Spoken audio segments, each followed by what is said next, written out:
সুন্নাহর সাথে সবসময় নিজেকে জড়িয়ে রাখবেন।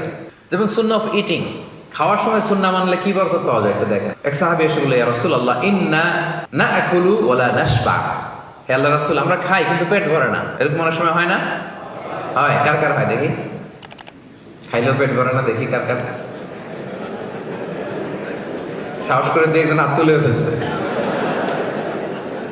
ঠিক আছে, সৎ সাহসের জন্য ধন্যবাদ। হতে পারে যারা কাজ করে বেশি, চিন্তা করে বেশি, ক্ষুধা লাগে। নট নেসেসারি যে আপনার অনেক দৌড়াইতে হবে, এক্সারসাইজ করতে হবে না। আপনি ব্রেন স্টর্মিং করলে ক্ষুধা লাগবে। আমি নিজেও ফিল করি, যখন কোনো কিছু নিয়ে খুব ভাবি তখন ক্ষুধা লাগে, এটা হয়। তো এই সাহাবীরা কি চিন্তা করেন, কি সিম্পলিস্টিক লাইফ লিড করতো। মনে যা আসছে নবীরে বলে ফেলছে, এ রাসূলুল্লাহ, ইন্না নাআকুলু ওয়া লা নাশবা। রাসূল, আমরা খাই কিন্তু পেট ভরে না। পেট ভরে না কেন? রাসূল সাল্লাল্লাহু আলাইহি ওয়াসাল্লাম দেখেন কি বলে। রাসূল সাল্লাল্লাহু আলাইহি ওয়াসাল্লাম বললেন, লাআল্লাকুম তাআকুলুনা মুতাফাররিকিন। মনে হয় তোমরা একা একা খাও, একসাথে খাও না। মনে হয় তুমি একা একা খাও, মেবি ইউ ইট অ্যালোন। একসাথে মনে হয় খাও না।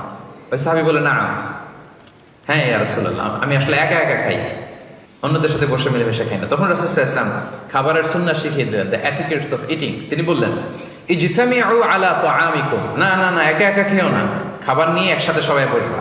ওয়াযকুরু ইসমাল্লাহি আলাইহি, খাওয়ার আগে বিসমিল্লাহ বলবা। ফাইন্নাহু ইউবারাকু ফি, তাহলে তোমাদের খাবারে বরকত ঢুকায় দেওয়া হবে।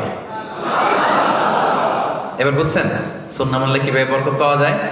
দেখেন, খাওয়ার ক্ষেত্রে আরো রাসূল সাল্লাল্লাহু আলাইহি ওয়াসাল্লাম কি ইনস্ট্রাকশন দিয়েছেন। তিনি বলেছেন, আহাব্বুত তাআমি ইলাল্লাহি মা কাসরাত আলাইহিল আইদি। আল্লাহর কাছে সবচাইতে প্রিয় খাবার ওইটা যেই খাবারে অনেকগুলো হাত পড়ে। এক প্লেট নিয়ে শুধু এক হাত দিয়ে খাচ্ছেন, এটা আল্লাহর কাছে পছন্দ না। একটা খাবার নিয়ে অনেকগুলো মানুষ বসে চারদিক থেকে নিয়ে নিয়ে খাচ্ছে, এই খাবারটা আল্লাহর কাছে বেশি প্রিয়। সুবহানাল্লাহ। তাহলে একা একা খাবেন না, বাসায় যে স্ত্রীকে নিয়ে খাবেন, ছেলে মেয়েদের নিয়ে খাবেন, বাবা মাকে নিয়ে খাবেন, বন্ধুদের একসাথে খাবেন।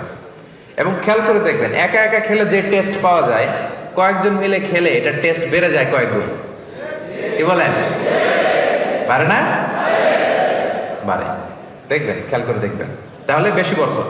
আবার রাসূল সাল্লাল্লাহু আলাইহি ওয়াসাল্লাম বলেছেন আরেকটা এটিকেট শুনেন, আল বারাকাতু তানজিলু ওয়াসাতাত তাআম। খাবারে বরকত নাজিল হয় একেবারে মিডলে, মাঝখানে। এক প্লেট খাবার মাঝখানে বরকতটা আগে নাজিল হয়, সেখান থেকে ছড়ায়। ফাকুলু